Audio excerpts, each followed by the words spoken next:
Okey, hari ni ada seorang aunty ni datang dekat kedai kita untuk baiki aircon kereta Nissan Selfie.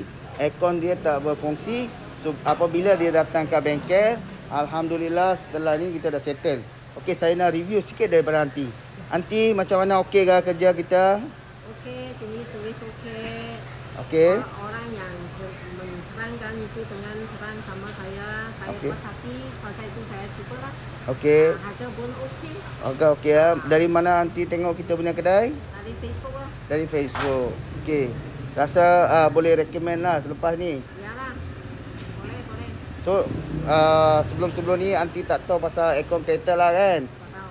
Terus pergi mana-mana kedai sajalah. Biasa pergi kedai repair lah. Ada repair lah. Saya rasa sepatutnya mau kasih spesialis buat aircon saja.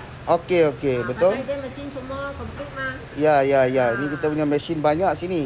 Harga pun okey. Harga okey ya. So, terima kasih banyak-banyak aunty. Datang support kita punya bisnes. Ya. Lain kali datang sini ya. Kita pun ada promotion untuk servis flushing. Ya. 1 tahun 1 kali datang servis ya. Saya bagi harga special untuk aunty. Okey. Lepas ini harga special. Hari ni sekejap lagi saya bagi diskaun lagi. Okey. Thank you aunty ya.